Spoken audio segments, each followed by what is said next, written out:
Mexico ਦੇ ਵਿੱਚ ਦੋ ਲੋਕਾਂ ਦਾ ਇੱਕ ਜਥਾ ਪਹੁੰਚਿਆ, ਜਿਨ੍ਹਾਂ ਨੂੰ ਪਹਿਲੀ ਇੱਥੇ ਅਸਾਈਲਮ ਜਿਹੜੀ ਹੈ ਮੈਕਸੀਕੋ ਦੇ ਵਿੱਚ ਦਿੱਤੀ ਗਈ ਹੈ, ਜਿੱਥੇ ਉਹ ਆਪਣੇ ਸ਼ੁਰੂਆਤ ਕਰਨਗੇ। ਇਹ ਇੱਕ ਜਿਹੜਾ ਇੱਕ ਟੈਸਟ ਪਿੰਨ ਹੈਗੀ ਹੈ ਕਿ ਕੀ ਇਹ ਲੋਕ ਇੱਥੇ ਸਰਵਾਈਵਲ ਕਰ ਸਕਦੇ ਨੇ ਕਿ ਨਹੀਂ ਕਰ ਸਕਦੇ ਨੇ। ਇਸ ਤੋਂ ਬਾਅਦ 139 ਹੋਰ ਲੋਕਾਂ ਨੂੰ ਜਿਹੜਾ ਹੈ ਮੈਕਸੀਕੋ ਦੀ ਸਰਕਾਰ ਜਿਹੜੀ ਹੈ, ਜਿਹੜਾ ਯੂਨਾਈਟਿਡ ਸਿੱਖਸ ਦੇ ਵੱਲੋਂ ਇੱਕ ਜਿਹੜੀ ਉਹਨਾਂ ਨੂੰ ਐਪਲੀਕੇਸ਼ਨ ਪਾਈ ਗਈ ਸੀ, ਤਕਰੀਬਨ 141 ਲੋਕਾਂ ਦੀ ਜਿਹੜੀ ਅਸਾਈਲਮ ਹੈ ਮੈਕਸੀਕੋ ਦੇ ਵਿੱਚ ਜਿਹੜੀ ਅਪਰੂਵ ਕੀਤੀ ਗਈ ਹੈ। 2 ਲੋਕ ਜਿਹੜੇ ਨੇ ਆ ਚੁੱਕੇ ਨੇ, 139 ਜਿਹੜੇ ਨੇ ਉਹ ਵੇਟਿੰਗ ਲਿਸਟ ਦੇ ਵਿੱਚ ਹੈਗੇ ਨੇ। ਇਹਦੇ ਬਾਰੇ ਆਪਣੇ ਕੋਲ ਹੋਰ ਭਰਪੂਰ ਜਾਣਕਾਰੀ ਹੈ, ਉਹਦੇ ਵਾਸਤੇ ਸਾਡੇ ਕੋਲ ਖਾਸ ਤੌਰ ਤੇ ਸਰਦਾਰ ਸੁਖਵਿੰਦਰ ਸਿੰਘ ਜੀ ਜਿਹੜੇ ਨੇ ਯੂਨਾਈਟਿਡ ਸਿੱਖ ਦੇ, ਉਹ ਕੈਨੇਡਾ ਤੋਂ ਸਾਡੇ ਨਾਲ ਵਿਸ਼ੇਸ਼ ਤੌਰ ਤੇ ਜੁੜੇ ਨੇ। ਉਹਨਾਂ ਦਾ ਸਵਾਗਤ ਕਰਦੇ ਹਾਂ। ਸਰਦਾਰ ਸਾਹਿਬ ਬਹੁਤ ਬਹੁਤ ਸਵਾਗਤ। ਮਨੀਸ਼ ਜੀ, ਤੁਹਾਨੂੰ ਤੇ ਇਸ ਟਾਈਮ ਜਿੰਨੇ ਵੀ ਆਪਣੇ ਨਾਲ ਦਰਸ਼ਕ ਜੁੜੇ ਹੋਏ ਨੂੰ ਸਾਰਿਆਂ ਨੂੰ ਸੁਖਵਿੰਦਰ ਸਿੰਘ ਵੱਲੋਂ ਸਤਿ ਸ੍ਰੀ ਅਕਾਲ ਜੀ। ਸਤਿ ਸ੍ਰੀ ਅਕਾਲ ਵੀਰ ਜੀ।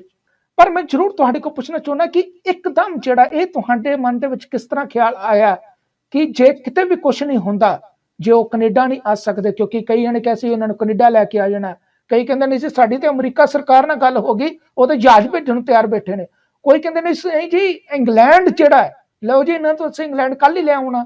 ਪਰ ਹੁਣ ਅਲਟੀਮੇਟਲੀ ਜਿਹੜਾ ਇਹਨਾਂ ਨੂੰ ਤੁਸੀਂ ਮੈਕਸੀਕੋ ਦੀ ਧਰਤੀ ਤੇ ਲੈ ਕੇ ਆਏ ਹੋ, ਇਹਦੇ ਵਿੱਚ ਕੀ ਸਾਰੀ ਵਿਉਂਤ ਬਣੀ ਹੈ?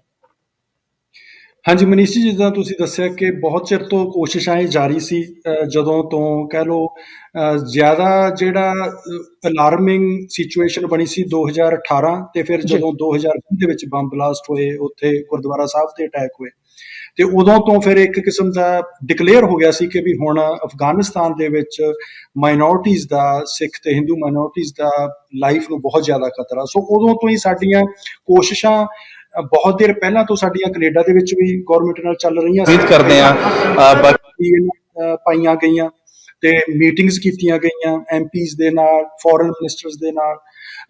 ਜਿੱਦਾਂ ਜੇ ਤੁਹਾਨੂੰ ਯਾਦ ਹੋਵੇ ਮਨੀਸ਼ ਜੀ, ਕੁਝ ਸਮਾਂ ਪਹਿਲਾਂ ਕੈਨੇਡੀਅਨ ਗੌਰਮੈਂਟ ਸੀਰੀਆ ਤੋਂ ਜਹਾਜ਼ ਭਰ ਕੇ ਲੈ ਕੇ ਆਏ ਸੀ ਜੀ। ਸੋ ਸਾਡੀ ਵੀ ਕੋਸ਼ਿਸ਼ ਸੀ ਕਿ ਜਿਹੜਾ ਕੰਮ ਤੁਸੀਂ ਪਹਿਲਾਂ ਆਲਰੇਡੀ ਕਰ ਚੁੱਕੇ ਹੋ, ਕਿਉਂ ਨਾ ਆਪਾਂ ਅਫਗਾਨਿਸਤਾਨ ਦੇ ਵਿੱਚ ਵੀ ਕਰੀਏ। ਪਰ ਕਹਿ ਲਓ ਵੀ ਸਿਰਫ ਲਾਰੇ ਲੱਪਿਆਂ ਤੋਂ ਬਿਨਾਂ ਕੁਝ ਨਹੀਂ ਸੀ ਦੱਸਿਆ ਜਾ ਰਿਹਾ, ਕਿਹਾ ਜਾ ਰਿਹਾ। ਸੋ ਫਿਰ ਹੁਣ ਸਾਡੀ ਕੋਸ਼ਿਸ਼ ਸੀ ਕਿ ਹੋਰ ਕੰਟਰੀਜ਼ ਤੱਕ ਅਪਰੋਚ ਕਰੀਏ, ਉਹਨਾਂ ਨੂੰ ਰਿਕੁਐਸਟ ਕਰੀਏ, ਉਹਨਾਂ ਨੂੰ ਬੇਨਤੀ ਕਰੀਏ ਕਿ ਭਾਈ ਇਸ ਤਰ੍ਹਾਂ ਸਾਡੇ ਉੱਥੇ ਮਾਈਨੋਰਟੀਜ਼ ਨੂੰ ਪ੍ਰੋਬਲਮ ਹੈ, ਤੁਸੀਂ ਸਾਡੀ ਬਾਂਹ ਫੜੋ, ਸਾਡੀ ਹੈਲਪ ਕਰੋ। ਜਿਹਦੇ ਵਿੱਚ ਬੜੇ ਮਾਣ ਨਾਲ ਕਹਿ ਰਹੇ ਹਾਂ ਕਿ ਮੈਕਸੀਕੋ ਦੀ ਗੌਰਮੈਂਟ ਨੇ ਇਹ ਕਹਿ ਲਓ ਵੀ ਸਾਡਾ ਪੱਲਾ ਫੜਿਆ, ਤੇ ਉਹਨਾਂ ਨੇ ਕਿਹਾ ਵੀ ਦੱਸੋ ਤੁਹਾਨੂੰ ਕਿੱਥੋਂ ਤੱਕ ਕਿੰਨੀ ਮਦਦ ਚਾਹੀਦੀ ਆ, ਤੇ ਉਹਨਾਂ ਨੇ ਆਪਾਂ ਨੂੰ 141 ਜਿਹੜੇ ਅਫਗਾਨਿਸਤਾਨ ਮਾਈਨੋਰਟੀਜ਼ ਦੇ ਵੀਜ਼ਾਜ਼ ਉਹਨਾਂ ਨੇ ਇਸ਼ੂ ਕੀਤੇ ਆ। ਜੀ ਬਿਲਕੁਲ ਗੱਲ ਸਹੀ ਹੈ ਤੁਹਾਡੀ, ਕਿਉਂਕਿ ਜਦੋਂ ਉੱਥੇ ਇਹ ਉਹਨਾਂ ਨੂੰ ਪ੍ਰੋਬਲਮ ਆਈ, ਭਾਣਾ ਵਰਤਿਆ, ਤੇ ਬਹੁਤ ਸਾਰੀਆਂ NGOs ਨੇ, ਬਹੁਤ ਸਾਰੀਆਂ ਆਰਗੇਨਾਈਜੇਸ਼ਨਸ ਨੇ ਵੱਖਰੇ ਵੱਖਰੇ ਕੰਟਰੀਜ਼ ਤੋਂ ਉਹਨਾਂ ਤੱਕ ਅਪਰੋਚ ਕੀਤੀ। ਹਰੇਕ ਨੇ ਕਿਹਾ ਕਿ ਅਸੀਂ ਤੁਹਾਡੇ ਨਾਲ ਆ, ਅਸੀਂ ਤੁਹਾਨੂੰ ਲੈ ਕੇ ਆ ਰਹੇ ਹਾਂ। ਸੋ ਉਹਨਾਂ ਨੂੰ ਵੀ ਆਸ ਵੱਝ ਗਈ। ਜਿਨ੍ਹਾਂ ਨੂੰ ਇੰਗਲੈਂਡ ਤੋਂ ਅਪਰੋਚ ਹੋਈ ਉਹ ਕਹਿੰਦੇ ਅਸੀਂ ਇੰਗਲੈਂਡ ਜਾਵਾਂਗੇ, ਜਿਨ੍ਹਾਂ ਨੂੰ ਕੈਨੇਡਾ ਤੋਂ ਅਪਰੋਚ ਹੋਈ ਉਹ ਕਹਿੰਦੇ ਅਸੀਂ ਕੈਨੇਡਾ ਜਾਵਾਂਗੇ। ਸੋ ਇਸ ਤਰੀਕੇ ਦੇ ਨਾਲ ਉਹਨਾਂ ਨੂੰ ਵੀ ਇੱਕ ਕਿਸਮ ਦਾ ਕਹਿ ਲਓ ਜੋ ਸਬਜ਼ ਬਾਗ ਦਿਖਾਏ ਗਏ, ਤੇ ਉਹ ਇੱਕ ਪਾਸੜੀ ਸੀ, ਵਿਦਾਊਟ ਕੋਈ ਗਰਾਊਂਡ ਵਰਕ ਕਰਨ ਤੋਂ, ਵਿਦਾਊਟ ਕੋਈ ਹੋਮ ਵਰਕ ਕਰਨ ਤੋਂ। ਕਿਉਂਕਿ ਜਦੋਂ ਫਿਰ ਅਸਲੀਅਤ, ਜਦੋਂ ਗੌਰਮੈਂਟ ਅਫੀਸ਼ੀਅਲਸ ਦੇ ਨਾਲ ਮੀਟਿੰਗਸ ਹੋਈਆਂ, ਤੇ ਫਿਰ ਉਹਨਾਂ ਨੇ ਦੱਸਿਆ ਕਿ ਇਹ ਇੰਨਾ ਸੌਖਾ ਨਹੀਂ ਹੈ ਕਿ ਵੀ ਇਸ ਤਰੀਕੇ ਦੇ ਨਾਲ ਹੀ ਉੱਥੋਂ ਕੋਈ ਇੱਥੇ ਰਿਫਿਊਜੀ ਆ ਜਾਊਗਾ। ਹਾਂ, ਜੇ ਅਸੀਂ ਚਾਹੀਏ ਤਾਂ ਅਸੀਂ ਕਰ ਸਕਦੇ ਹਾਂ, ਜਿਸ ਤਰ੍ਹਾਂ ਕੈਨੇਡਾ ਨੇ ਕੀਤਾ। ਉਦੋਂ ਕੋਈ ਰਿਸਟ੍ਰਿਕਸ਼ਨ ਨਹੀਂ ਸੀ, ਕੋਈ ਉਹਨਾਂ ਤੋਂ ਉੱਥੇ ਜਵਾਬੀ ਕਾਰਵਾਈ ਨਹੀਂ ਕੀਤੀ ਗਈ, ਉਹਨਾਂ ਤੋਂ ਕੋਈ ਪੁੱਛ ਪ੍ਰਤੀਤ ਨਹੀਂ ਜ਼ਿਆਦਾ ਕੀਤੀ ਗਈ। ਸਿੱਧੇ ਇਹਨਾਂ ਨੇ ਆਪਣੇ ਜਹਾਜ਼ ਭੇਜੇ ਤੇ ਉੱਥੋਂ ਆਪਣੇ ਜੋ ਇਹਨਾਂ ਨੂੰ ਚਾਹੀਦਾ ਸੀ ਉਹ ਉੱਥੋਂ ਆਪਣੇ ਇਹ ਪਰਸਨ ਸੀਰੀਆ ਤੋਂ ਲੈ ਆਏ ਨੇ। ਸੋ ਸਾਨੂੰ ਉਦੋਂ ਬੜੀ ਆਸ ਬੱਝੀ ਕਿ ਜੇ ਕੈਨੇਡੀਅਨ ਗੌਰਮੈਂਟ, ਸਾਡੇ ਤਾਂ ਇੱਥੇ ਫੋਰਨ ਮਿਨਿਸਟਰਸ ਵੀ ਨੇ, ਸਾਡੇ ਤਾਂ ਇੱਥੇ MPs ਵੀ ਨੇ, ਤੇ ਅਸੀਂ ਵੀ ਕਰਵਾ ਲਵਾਂਗੇ। ਪਰ ਮਨੀਸ਼ ਜੀ, ਸੌਰੀ ਟੂ ਸੇ ਕਿ ਜੋ ਕੈਨੇਡੀਅਨ ਗੌਰਮੈਂਟ ਨੇ ਪਿਛਲੇ ਤਕਰੀਬਨ 2-3 ਸਾਲ ਦੇ ਵਿੱਚ ਕੋਈ ਹੱਥ ਪੱਲਾ ਨਹੀਂ। ਮੈਨੂੰ ਇੱਕ ਲੱਗਦਾ ਕਿ ਜਿਸ ਤਰ੍ਹਾਂ ਮੈਂ ਇਮਾਨਦਾਰੀ ਨਾਲ ਗੱਲ ਕਰਦਾ ਹਾਂ ਕਿ ਮੈਂ ਜਿੰਨੇ ਕੁ ਸ਼ੋਅ ਕੀਤੇ ਨੇ, ਮੈਨੂੰ ਭੁੱਲਰ ਫਾਊਂਡੇਸ਼ਨ ਦੀ ਲਾਇਲਟੀ ਬੜੀ ਵਧੀਆ ਲੱਗੀ, ਜਿਸ ਤਰੀਕੇ ਨਾਲ ਉਹਨਾਂ ਨੇ ਯਤਨ ਕੀਤੇ ਹੋ, ਤੇ ਉਹ ਜਿੰਨਾ ਕੁ ਉਹਨਾਂ ਨੇ ਯਤਨ ਕੀਤਾ, ਉਹਨਾਂ ਨੇ ਲੋਕਾਂ ਨੂੰ ਲੈ ਕੇ ਵੀ ਆਏ, ਤੇ ਉਹ ਪਰਿਵਾਰ ਇੱਥੇ ਸੈਟਲ ਵੀ ਹੋ ਗਏ, ਉਹਨਾਂ ਨੇ ਜਿਹੜਾ ਆਪਣੀ ਨਵੀਂ ਜ਼ਿੰਦਗੀ ਵੀ ਸ਼ੁਰੂ ਕੀਤੀ। ਲੇਕਿਨ ਮੈਨੂੰ ਲੱਗਦਾ ਕਿ ਜਿਹੜੇ ਸ਼੍ਰੇ ਲੈਣ ਦੇ ਵਿੱਚ ਨਾ, ਜਿਹੜਾ ਕਿ ਗਲਾਂ ਦੇ ਵਿੱਚ ਸਰੋਪੇ ਪਾਉਣ ਦੀ ਹੋੜ ਹੈ, ਉਹਨੇ ਅਸਲ ਦੇ ਵਿੱਚ ਇਹ ਸਾਰੇ ਤਾਣੇ ਬਾਣੇ ਨੂੰ ਖਰਾਬ ਕਰਕੇ ਰੱਖ ਦਿੱਤਾ। ਜਿਸ ਤਰ੍ਹਾਂ ਭਾਰਤ ਦੇ ਵਿੱਚ ਵੀ ਕਈ ਇਹੋ ਜਿਹੀਆਂ ਸਿੱਖ ਸੰਸਥਾਵਾਂ ਹੈਗੀਆਂ ਨੇ ਜਿਨ੍ਹਾਂ ਨੇ ਐਕਸਕਲੂਸਿਵ ਜਿਹੜੀਆਂ ਲਿਸਟਾਂ ਕਦੇ ਜਗ ਜ਼ਾਹਰ ਨਹੀਂ ਸੀ ਹੋਣੀਆਂ ਚਾਹੀਦੀਆਂ ਕਿ ਕੌਣ ਕੌਣ ਅਫਗਾਨਿਸਤਾਨ ਦੇ ਵਿੱਚੋਂ ਭੱਜਣ ਦੀ ਕੋਸ਼ਿਸ਼ ਕਰ ਰਿਹਾ, ਉਹਨਾਂ ਨੂੰ ਵੀ ਸੋਸ਼ਲ ਮੀਡੀਆ ਦੇ ਉੱਤੇ ਨਸ਼ਰ ਕਰ ਦਿੱਤਾ ਕਿ ਸਿਰਫ ਇਹ ਦੁਨੀਆ ਨੂੰ ਦੱਸਣ ਵਾਸਤੇ ਕਿ ਭਾਈ ਦੁਨੀਆ ਨੂੰ ਪਤਾ ਲੱਗ ਜੇ ਕਿ ਮੈਂ ਇੱਕੋ ਇੱਕ ਸਹਾਰਾ ਹੈਗਾ ਦੁਨੀਆ 'ਚ, ਮੇਰੇ ਤੋਂ ਇਲਾਵਾ ਤਾਂ ਕੋਈ ਫਾਈਲ ਕਿਸੇ ਦੀ ਇੱਧਰ ਉੱਧਰ ਜਾ ਨਹੀਂ ਸਕਦੀ। ਤੁਹਾਨੂੰ ਨਹੀਂ ਲੱਗਦਾ ਕਿ ਜਿਸ ਤਰ੍ਹਾਂ ਇੱਕ ਜੇ ਫਾਊਂਡੇਸ਼ਨ ਨੇ ਜ਼ਿੰਮੇਵਾਰੀ ਲਈ ਸੀ ਤਾਂ ਸਾਰਿਆਂ ਨੂੰ ਜਿਹੜਾ ਸੀ ਉਹਦੇ ਪਿੱਛੇ ਬੈਠ ਕੇ ਜਿਹੜਾ ਸਹਿਯੋਗ ਕਰਨ ਦੀ ਲੋੜ ਸੀ, ਕਿਉਂਕਿ ਉਹ ਪਰਖੇ ਗਏ ਸਨ, ਉਹਨਾਂ ਨੂੰ ਪਤਾ ਸੀ ਕਿ ਸਰਕਾਰ ਦੇ ਨਾਲ ਕਿਸ ਤਰੀਕੇ ਨਾਲ ਗੱਲਬਾਤ ਹੁੰਦੀ ਹੈ, ਕਿਸ ਤਰ੍ਹਾਂ ਜਿਹੜਾ ਸਾਨੂੰ ਸਾਥ ਦੇਣ ਦੀ ਲੋੜ ਹੈ, ਪੈਸਾ ਕਿੱਥੇ ਖਰਚਣ ਦੀ ਲੋੜ ਹੈ, ਕਿੱਥੇ। ਬਿਲਕੁਲ ਜੀ, ਭੁੱਲਰ ਫਾਊਂਡੇਸ਼ਨ ਕਿਉਂਕਿ ਉਹ ਵੀ ਕੈਨੇਡਾ ਦੇ ਵਿੱਚ ਹੀ ਆ, ਉਹਨਾਂ ਦੇ ਨਾਲ ਵੀ ਅਸੀਂ ਰਾਬਤੇ 'ਚ ਰਹਿੰਦੇ ਹਾਂ, ਯੂਨਾਈਟਿਡ ਸਿੱਖਸ ਹਮੇਸ਼ਾ, ਕਿਉਂਕਿ ਸਾਡਾ ਤਾਂ ਨਾਮ ਹੀ ਯੂਨਾਈਟਿਡ ਸਿੱਖਸ ਆ ਵੀ ਹਰ ਇੱਕ ਕੋਈ ਵੀ ਸੰਸਥਾ ਜਿਹੜੇ ਜੇ ਆਪਾਂ ਸੇਮ ਕਾਰਜ ਤੇ ਕੰਮ ਕਰ ਰਹੇ ਹਾਂ, ਕਿਉਂ ਡਬਲ ਐਨਰਜੀ ਲਾਈ ਜਾਵੇ, ਕਿਉਂ ਐਨਰਜੀ ਵੇਸਟ ਕੀਤੀ ਜਾਵੇ, ਕਿਉਂਕਿ ਦੇਖੋ ਡੋਨਰ ਤਾਂ ਉਹੀ ਹੈ ਜੀ, ਕੌਮ ਉਹੀ ਹੈ, ਸਾਡਾ ਗੋਲ ਇੱਕ ਹੈ, ਕਿਉਂ ਨਾ ਆਪਾਂ ਰਲ ਮਿਲ ਕੇ ਕੰਮ ਕਰੀਏ। ਸੋ ਜੋ ਸਾਡੀ ਮੀਟਿੰਗ ਪਿਛਲੀਆਂ 2 ਮੀਟਿੰਗ ਸਾਡੀਆਂ ਇੱਥੇ ਕੈਨੇਡਾ ਦੇ ਵਿੱਚ ਵਰਚੁਅਲ ਮੀਟਿੰਗਸ ਹੋਈਆਂ, ਉਹਦੇ ਵਿੱਚ ਸਾਡੇ ਨਾਲ ਅਸੀਂ ਭੁੱਲਰ ਫਾਊਂਡੇਸ਼ਨ ਦੇ ਨਾਲ ਵੀ ਰਾਬਤੇ ਦੇ ਵਿੱਚ ਰਹੇ। ਮੀਟਿੰਗ ਤੋਂ ਪਹਿਲਾਂ ਅਸੀਂ ਕਨੈਕਟ ਕੀਤਾ ਕਿ ਵੀ ਆਪਾਂ ਮੀਟਿੰਗ ਆਪਣੀ ਹੈਗੀ ਆ ਵੀ ਆਪਾਂ ਰਲ ਮਿਲ ਕੇ ਕਿਸ ਤਰੀਕੇ ਦੇ ਨਾਲ ਗੌਰਮੈਂਟ ਤੇ ਪ੍ਰੈਸ਼ਰ ਪਾ ਕੇ ਇਹ ਕੰਮ ਕਰਵਾ ਸਕਦੇ ਹਾਂ। ਜਿਹੜਾ ਭੁੱਲਰ ਫਾਊਂਡੇਸ਼ਨ ਜਿਸ ਤਰੀਕੇ ਦੇ ਨਾਲ ਉਹਨਾਂ ਨੇ ਕੰਮ ਕੀਤਾ, ਬਹੁਤ ਵਧੀਆ ਕੰਮ ਕੀਤਾ, ਪਰ ਉਹਦੇ ਵਿੱਚ ਉਹ ਪ੍ਰੋਸੈਸ ਲੰਬਾ ਬਹੁਤ ਹੈ। ਜਿਹੜੇ ਹੁਣ ਭੁੱਲਰ ਫਾਊਂਡੇਸ਼ਨ ਦੇ ਥਰੂ ਆਪਣੇ ਅਫਗਾਨਿਸਤਾਨ ਰਿਫਿਊਜੀ ਆ ਰਹੇ ਨੇ, ਉਹ 2014 ਵਾਲੀ ਲਿਸਟ ਹੈ ਜੀ। ਸੋ ਦੈਟ ਮੀਨਸ ਜੇ ਕੋਈ ਅੱਜ ਆਪਾਂ ਪ੍ਰੋਸੈਸ ਦੇ ਵਿੱਚ ਪਾਉਂਦੇ ਆ ਤਾਂ ਤੁਸੀਂ ਦੇਖ ਲਓ ਵੀ ਉਹਨਾਂ ਦੀ ਵਾਰੀ ਤਕਰੀਬਨ 8 ਜਾਂ 9 ਸਾਲ ਬਾਅਦ ਆਏਗੀ। ਤੇ ਜਿਹੜੀ ਉੱਥੇ ਮਾਈਨੋਰਟੀਜ਼, ਜਿਸ ਤਰ੍ਹਾਂ ਆਪਾਂ ਦੇਖਿਆ ਕਿ ਜਦੋਂ ਅਫਗਾਨਿਸਤਾਨ ਦੇ ਵਿੱਚ ਤਾਂ ਉਹਨਾਂ ਦਾ ਜੀਣਾ ਇੰਨਾ ਮੁਹਾਲ ਕਰ ਦਿੱਤਾ ਗਿਆ ਸੀ ਕਿ ਕਹਿ ਲਓ ਵੀ ਹੁਣ ਤੁਸੀਂ ਘਰ ਤੋਂ ਬਾਹਰ ਨਹੀਂ ਜਾ ਸਕਦੇ, ਕੋਈ ਬੇਟੀ ਘਰ ਤੋਂ ਬਾਹਰ ਨਹੀਂ ਜਾ ਸਕਦੀ ਹੈ, ਉੱਪਰੋਂ ਪੈਂਡੈਮਿਕ ਕਰੋਨਾ ਦਾ ਹੋ ਗਿਆ, ਬਿਜ਼ਨਸ ਠੱਪ ਹੋ ਗਏ ਨੇ, ਇੱਕ ਘਰ ਦੇ ਵਿੱਚ ਹੀ ਉਹ ਕਿਸਮ ਦੇ ਜੇਲ੍ਹ ਵਾਂਗੂ ਹੋ ਕੇ ਰਹਿ ਗਏ ਸੀ। ਸੋ ਉਹਨਾਂ ਦਾ ਫਿਰ ਇਹ ਸੀ ਵੀ ਭਾਈ ਇੱਥੋਂ ਹੁਣ ਚੱਲੀਏ, ਟੈਂਪਰੇਰੀਲੀ ਚਾਹੇ ਕਿਤੇ ਵੀ ਚੱਲੀਏ, ਪਰ ਅਫਗਾਨਿਸਤਾਨ ਚੋਂ ਨਿਕਲੀਏ। ਸੋ ਇਸ ਕਰਕੇ ਫਿਰ ਉਹ ਜਿਹੜੀਆਂ ਫੈਮਲੀਜ਼ ਨੇ ਉਹ ਟੈਂਪਰੇਰੀ ਤੌਰ ਤੇ ਇੰਡੀਆ ਦੇ ਵਿੱਚ ਆਈਆਂ, ਤੇ ਇੰਡੀਆ ਦੇ ਵਿੱਚ ਆ ਕੇ ਹੁਣ ਪਹਿਲਾਂ ਸਾਨੂੰ ਇਹ ਸੀ ਵੀ ਚਲੋ ਇੰਡੀਆ ਦੇ ਵਿੱਚ ਉੱਥੇ ਉਹਨਾਂ ਦੀ ਸੈਟਅਪ ਹੋ ਜਾਏਗੀ, ਉਹਨਾਂ ਨੂੰ ਗੌਰਮੈਂਟ ਸਹਿਯੋਗ ਕਰੇਗੀ, ਉਹਨਾਂ ਦਾ ਜੌਬਸ ਵਗੈਰਾ ਦਾ ਜਾਂ ਮੈਡੀਕਲ ਦਾ, ਉਹਨਾਂ ਦੇ ਬੱਚਿਆਂ ਦੀ ਐਜੂਕੇਸ਼ਨ ਦਾ ਸਾਰਾ ਉਹਨਾਂ ਦਾ ਸਰਵਾਈਵਲ ਸ਼ੁਰੂ ਹੋ ਜਾਊਗਾ। ਪਰ ਸੌਰੀ ਟੂ ਸੇ ਕਿ ਇੰਡੀਆ ਦੇ ਵਿੱਚ ਪਹੁੰਚਣ ਤੇ ਵੀ ਕੋਈ ਉਹਨਾਂ ਦੇ ਆਧਾਰ ਕਾਰਡ ਨਹੀਂ ਬਣ ਰਹੇ, ਕੋਈ ਉਹਨਾਂ ਦੀਆਂ ਆਈਡੀਜ਼ ਨਹੀਂ ਬਣ ਰਹੀਆਂ, ਉਹਨਾਂ ਦੇ ਬੱਚੇ ਸਕੂਲ ਨਹੀਂ ਐਡਮਿਸ਼ਨ ਲੈ ਰਹੇ ਕਿਉਂਕਿ ਉਹਨਾਂ ਦੀ ਕੋਈ ਆਈਡੀ ਨਹੀਂ ਬਣ ਰਹੀ, ਤੇ ਉੱਪਰੋਂ ਕਰੋਨਾ ਦੇ ਵਿੱਚ ਇੱਥੋਂ ਤੱਕ ਉਹਨਾਂ ਦੀ ਵੈਕਸੀਨੇਸ਼ਨ ਦੇ ਲਈ ਵੀ, ਕਿਉਂਕਿ ਯੂਨਾਈਟਿਡ ਸਿੱਖਸ ਨੇ ਜਦੋਂ ਇਹ ਫੈਮਲੀਜ਼ ਉੱਥੇ ਆਪਣੇ ਦਿੱਲੀ ਪਹੁੰਚੀਆਂ ਤਾਂ ਉੱਥੇ ਅਸੀਂ ਹੈਲਪ ਡੈਸਕ ਸ਼ੁਰੂ ਕਰਤੀ ਸੀ ਤਾਂ ਕਿ ਇਹਨਾਂ ਨੂੰ ਫੌਰੀ ਤੌਰ ਤੇ ਜੋ ਵੀ ਇਹਨਾਂ ਨੂੰ ਰਹਿਣ ਪਾਣ ਦਾ, ਖਾਣ ਪੀਣ ਦਾ ਜਾਂ ਹੋਰ ਜਿਸ ਤਰ੍ਹਾਂ ਦੀ ਵੀ ਮਦਦ ਹੈ ਇਹਨਾਂ ਦੀ ਫੌਰੀ ਤੌਰ ਤੇ ਮਦਦ ਕੀਤੀ ਜਾਵੇ। ਸੋ ਉਸ ਜਦੋਂ ਹੈਲਪ ਡੈਸਕ ਦੇ ਵਿੱਚ ਅਸੀਂ ਦੇਖਿਆ ਕਿ ਇਹਨਾਂ ਦੀਆਂ ਤਾਂ ਵਿਚਾਰਿਆਂ ਦੀਆਂ ਆਈਡੀਜ਼ ਬਣਾਉਣ ਲਈ ਹੀ ਸਾਨੂੰ ਕਿੰਨੀ ਜਦੋਜਹਿਦ ਕਰਨੀ ਪੈ ਰਹੀ ਹੈ। ਬੱਚਿਆਂ ਦੀ ਐਜੂਕੇਸ਼ਨ ਤਾਂ ਜੇ ਬਹੁਤ ਦੂਰ ਦੀ ਗੱਲ ਹੈ, ਇੱਥੋਂ ਤੱਕ ਕਿ ਵੈਕਸੀਨੇਸ਼ਨ ਲਵਾਉਣ ਦੇ ਵਿੱਚ ਉਹਨਾਂ ਦੇ ਲਈ ਬਹੁਤ ਸਾਨੂੰ ਜਦੋਜਹਿਦ ਕਰਨੀ ਪੈ ਰਹੀ ਹੈ। ਸੋ ਇਸ ਕਰਕੇ ਫਿਰ ਉਹ ਵੀ ਫੈਮਲੀਜ਼ ਵੀ ਇੰਡੀਆ 'ਚ ਵੀ ਫਰਸਟ੍ਰੇਟ ਹੋ ਗਈਆਂ ਕਿ ਵੀ ਅਸੀਂ ਤਾਂ ਆਏ ਸੀ ਉੱਥੋਂ ਜਾਨ ਬਚਾ ਕੇ ਵੀ ਚਲੋ ਥੋੜਾ ਬਹੁਤਾ ਸਕੂਨ ਸਾਨੂੰ ਆਊਗਾ, ਇੱਥੇ ਤਾਂ ਹੁਣ ਸਾਨੂੰ ਕਹਿ ਲਓ ਵੀ ਖਾਣ ਪੀਣ ਦੇ ਵੀ ਲਾਲੇ ਪਏ ਹੋਏ ਨੇ ਕਿਉਂਕਿ ਘਰੇ ਕਿੰਨਾ ਕੁ ਚਿਰ ਬੰਦਾ ਬੈਠ ਜੂ। ਤੇ ਜਿਹੜੀਆਂ ਇਹ ਫੈਮਲੀਜ਼ ਨੇ ਮਨੀਸ਼ ਜੀ, ਇਹ ਨੇ ਬਿਜ਼ਨਸ ਪੀਪਲ, ਬਿਜ਼ਨਸ ਉੱਥੋਂ ਕਰਦੇ ਆਏ ਨੇ, ਕਿਸੇ ਦੀ ਦੁਕਾਨ ਸੀ, ਕਿਸੇ ਦਾ ਕੋਈ ਹੋਰ ਸਟੋਰ ਸੀ, ਕਿਸੇ ਦਾ ਮੈਡੀਕਲ ਸਟੋਰ ਸੀ, ਕਿਸੇ ਦੀ ਕਰਿਆਨੇ ਦੀ ਦੁਕਾਨ ਸੀ। ਸੋ ਇਹਨਾਂ ਦੇ ਲਈ ਇਹ ਜੌਬਸ ਵਗੈਰਾ ਤਾਂ ਇਹ ਕੋਈ ਕਰ ਨਹੀਂ ਸਕਦੇ ਕਿਉਂਕਿ ਇਹਨਾਂ ਦਾ ਕੋਈ ਇਸ ਦਾ ਐਕਸਪੀਰੀਅੰਸ ਨਹੀਂ, ਕੋਈ ਐਜੂਕੇਸ਼ਨ ਨਹੀਂ, ਹਾਂ ਬਿਜ਼ਨਸ ਕਰ ਸਕਦੇ ਸੀ। ਸੋ ਇਸ ਤਰੀਕੇ ਦੇ ਨਾਲ ਫਿਰ ਜਦੋਂ ਅਸੀਂ ਇੱਥੇ ਮੈਕਸੀਕੋ ਦਾ ਵੀ ਆਪਸ਼ਨ ਸਾਨੂੰ ਇਸੇ ਕਰਕੇ ਜ਼ਿਆਦਾ ਬੈਟਰ ਲੱਗਿਆ ਕਿਉਂਕਿ ਇੱਥੇ ਬਿਜ਼ਨਸ ਓਪਰਚੁਨਿਟੀਜ਼ ਕਾਫੀ ਸੀ। ਸੋ ਜਦੋਂ ਕੈਨੇਡਾ 'ਚੋਂ ਨਹੀਂ ਕੋਈ ਗੱਲ ਬਣੀ, ਇੰਗਲੈਂਡ 'ਚ ਨਹੀਂ ਕੋਈ ਗੱਲ ਬਣ ਰਹੀ, ਅਮਰੀਕਾ 'ਚ ਨਹੀਂ, ਆਸਟ੍ਰੇਲੀਆ, ਨਿਊਜ਼ੀਲੈਂਡ 'ਚ ਨਹੀਂ, ਫਿਰ ਇੱਕੋ ਇੱਕ ਸਾਡੇ ਕੋਲ ਆਪਸ਼ਨ ਆਇਆ ਵੀ ਚਲੋ ਇਹਨਾਂ ਨੂੰ ਇੰਡੀਆ ਦੇ ਵਿੱਚੋਂ ਕੱਢ ਕੇ ਮੈਕਸੀਕੋ ਸੈੱਟ ਕਰੀਏ ਤਾਂ ਕਿ ਐਟਲੀਸਟ ਇਹ ਆਪਣੇ ਬੱਚਿਆਂ ਦੀ ਪੜ੍ਹਾਈ ਕਰਵਾ ਸਕਣ, ਆਪਣਾ ਜ਼ਿੰਦਗੀ ਦਾ ਗੁਜ਼ਰ ਬਸਰ ਕਰ ਸਕਣ ਤੇ ਆਪਣੀ ਇੱਕ ਨਵੀਂ ਸ਼ੁਰੂਆਤ ਕਰ ਸਕਣ। ਠੀਕ ਹੈ ਕਿ ਜਿਹੜੀ ਕਾਬੁਲ ਵਿੱਚ ਸੰਗਤਾਂ ਹਨ ਅਸੀਂ ਉਹਨਾਂ ਨੂੰ ਵੀ ਇਵੈਕੂਏਟ ਕਰਕੇ ਇੱਥੇ ਲਿਆ ਸਕੀਏ। ਵਾਹਿਗੁਰੂ ਜੀ ਕਾ ਖਾਲਸਾ, ਵਾਹਿਗੁਰੂ ਜੀ ਕੀ ਫਤਿਹ। ਇਹ ਕੁਝ ਦ੍ਰਿਸ਼ ਨੇ ਜਦੋਂ ਮੈਕਸੀਕੋ 에ਅਰਪੋਰਟ ਦੇ ਉੱਤੇ ਪਹੁੰਚਦੇ ਨੇ। ਇਹ 2 ਮੈਂਬਰੀ ਜਥਾ ਹੈਗਾ, ਇਹਦੇ ਚ ਸਰਦਾਰ ਤਲਵਿੰਦਰ ਸਿੰਘ ਨੇ ਤੇ ਰਾਮ ਸਿੰਘ ਹੈਗੇ ਨੇ ਜਿਹੜੇ ਪਹਿਲੇ ਜਥਾ ਜਿਹੜਾ ਇੱਥੇ ਪਹੁੰਚਿਆ ਹੈ। ਇਹ 2 ਮੈਂਬਰੀ ਸੀ, ਕਹਿੰਦੇ ਨੇ ਕਿ 5 ਲੋਕਾਂ ਨੇ ਆਉਣਾ ਸੀ, ਲੇਕਿਨ ਉਹ ਉੱਥੇ ਫਿਰ ਵੀ ਉਹ ਚੋਇਸ ਆ ਜਾਂਦੀ ਹੈ ਕਿ ਕਿਤੇ ਇਹ ਨਾ ਹੋਈਏ ਕਿ ਅਸੀਂ ਮੈਕਸੀਕੋ ਰਹਿ ਜਾਈਏ। ਕਹਿਣ ਵਾਲੇ ਵੀ ਬੜੇ ਹੁੰਦੇ ਨੇ ਕਿ ਨਹੀਂ ਵੇਟ ਕਰ ਲਓ, ਤੁਹਾਨੂੰ ਸਿੱਧਾ ਕੈਨੇਡਾ ਲੈ ਕੇ ਆਉਣਾ ਹੈ, ਕੋਈ ਕਹਿੰਦਾ ਤੁਹਾਨੂੰ ਸਿੱਧਾ ਅਮਰੀਕਾ ਉਤਾਰਨਾ। ਹੋ ਸਕਦਾ ਕਿ ਇਸ ਤਰੀਕੇ ਦੀ ਵੀ ਗੱਲਬਾਤ ਹੋਵੇ ਜਾਂ ਕੋਈ ਨਿੱਜੀ ਪ੍ਰੋਬਲਮਾਂ ਵੀ ਹੋ ਸਕਦੀਆਂ ਨੇ, ਪਰ 2 ਲੋਕ ਜਿਹੜੇ ਨੇ ਮੈਕਸੀਕੋ ਦੀ ਧਰਤੀ ਤੇ ਪਹੁੰਚ ਗਏ ਨੇ। ਇੱਥੋਂ ਦੇ ਅਫੀਸ਼ੀਅਲਸ ਨੇ ਉਹਨਾਂ ਦੇ ਨਾਲ ਸੈਲਫੀਆਂ ਕਰਵਾਈਆਂ ਨੇ, ਫੋਟੋਆਂ ਖਿਚਵਾਈਆਂ ਨੇ, ਉਹਨਾਂ ਨੂੰ ਜੀ ਆਇਆਂ ਆਖਿਆ। 10 ਵਜੇ ਹੈ ਕਿ ਹੋ ਸਕਦਾ ਕਿ ਇੱਕ ਨਵੀਂ ਜ਼ਿੰਦਗੀ ਦੀ ਵਾਹਿਗੁਰੂ ਜੀ ਕਾ ਖਾਲਸਾ, ਵਾਹਿਗੁਰੂ ਜੀ ਕੀ ਫਤਿਹ।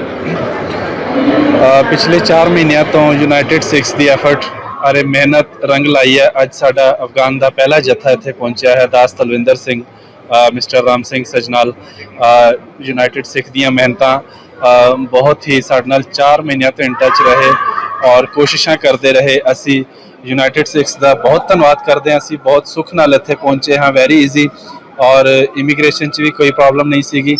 ਔਰ ਅਸੀਂ ਮੈਕਸੀਕਨ ਗਵਰਨਮੈਂਟ ਦਾ ਬਹੁਤ ਧੰਨਵਾਦ ਕਰਦੇ ਹਾਂ ਜਿਨ੍ਹਾਂ ਨੇ ਸਾਡਾ ਬਹੁਤ ਨਿੱਘਾ ਸਵਾਗਤ ਕੀਤਾ ਹੈ। ਅਸੀਂ ਬਹੁਤ ਧੰਨਵਾਦ ਕਰਦੇ ਹਾਂ ਸਾਰੀਆਂ ਸੰਗਤਾਂ ਵੱਲੋਂ। ਉਮੀਦ ਕਰਦੇ ਹਾਂ ਬਾਕੀ ਜਿਹੜੀ ਕਾਬੁਲ ਵਿੱਚ ਸੰਗਤਾਂ ਹਨ ਅਸੀਂ ਉਹਨਾਂ ਨੂੰ ਵੀ ਇਵੈਕੂਏਟ ਕਰਕੇ ਇੱਥੇ ਲਿਆ ਸਕੀਏ। ਵਾਹਿਗੁਰੂ ਜੀ ਕਾ ਖਾਲਸਾ, ਵਾਹਿਗੁਰੂ ਜੀ। ਤੁਸੀਂ ਸੁਣਿਆ, ਕਹਿੰਦੇ ਕਿ ਬਿਲਕੁਲ ਜੇ ਤਸਵੀਰਾਂ ਸਾਡੇ ਕੋਲ ਨੇ ਤਾਂ ਅਸੀਂ ਜ਼ਰੂਰ ਉਹਨਾਂ ਨੂੰ ਦਿਖਾਈਏ, ਕਿਉਂਕਿ ਬਹੁਤ ਸਾਰੇ ਲੋਕਾਂ ਅਜੇ ਵੀ ਇਸ ਸ਼ਸ਼ੋਪੰਚ ਪਏ ਹੋਏ ਨੇ ਕਿ ਪਤਾ ਨਹੀਂ ਕਿ ਇਹ ਬਾਹਰ ਜਾ ਵੀ ਰਹੇ ਨੇ ਕਿ ਨਹੀਂ ਜਾ ਰਹੇ, ਕਿ ਪਤਾ ਨਹੀਂ ਕਿੱਥੇ ਰੱਖਿਆ ਜਾ ਰਿਹਾ, ਕੀ ਸੰਭਾਵਨਾਵਾਂ ਇਹਨਾਂ ਦੇ ਨਾਲ ਹੈਗੀਆਂ ਨੇ। ਕਿਉਂਕਿ ਮੈਂ ਜਿਸ ਤਰ੍ਹਾਂ ਸ਼ੁਰੂਆਤ ਦੇ ਵਿੱਚ ਕਿਹਾ ਸੀ ਕਿ ਇਸ ਪੂਰੇ ਘਟਨਾਕ੍ਰਮ ਨੂੰ ਜਿਸ ਤਰੀਕੇ ਨਾਲ ਯੂਜ਼ ਕੀਤਾ ਗਿਆ ਆਪਣੀ ਸੈਲਫ ਪ੍ਰੇਜ਼ ਵਾਸਤੇ ਵੱਖ-ਵੱਖ ਲੋਕਾਂ ਦੇ ਵੱਲੋਂ, ਮੈਨੂੰ ਅਜੇ ਵੀ ਯਾਦ ਹੈ ਅਮਰੀਕਾ ਦੇ ਵਿੱਚ ਕਈ ਲੋਕਾਂ ਨੇ ਲੱਖਾਂ ਡਾਲਰ ਇਕੱਠੇ ਕੀਤੇ ਸਨ ਕਿ ਅਸੀਂ ਜਿਹੜਾ ਹੈ ਦਿੱਲੀ ਦੇ ਲਾਗੇ ਚਾਗੇ ਇਹਨਾਂ ਨੂੰ ਘਰ ਬਣਾ ਕੇ ਦੇਣੇ ਨੇ, ਅਸੀਂ ਇੰਨੇ ਮਹੀਨਿਆਂ ਦਾ ਰਾਸ਼ਨ ਪਾ ਕੇ ਦੇ ਦੇਣਾ ਹੈ, ਅਸੀਂ ਇਹਨਾਂ ਨੂੰ ਜਿਹੜੀਆਂ ਉੱਥੇ ਦੁਕਾਨਾਂ ਖੋਲ ਕੇ ਦੇ ਦੇਣੀਆਂ ਨੇ, ਅਸੀਂ ਇਹਨਾਂ ਦੇ ਵਾਸਤੇ ਜਿਹੜਾ ਜੀ ਕਾਰੋਬਾਰ ਇੰਨਾ ਕੁ ਖੋਲ ਦੇਣਾ ਹੈ ਕਿ ਇਹਨਾਂ ਨੂੰ ਜਿਹੜਾ ਹੈ ਇੱਕ ਵਾਰੀ ਸਾਰਾ ਪਤਾ ਇਹ ਲੱਗਣਾ ਕਿ ਇਹ ਜਿਹੜੇ ਨੇ ਦੁਬਾਰਾ ਵਸ ਗਏ ਨੇ।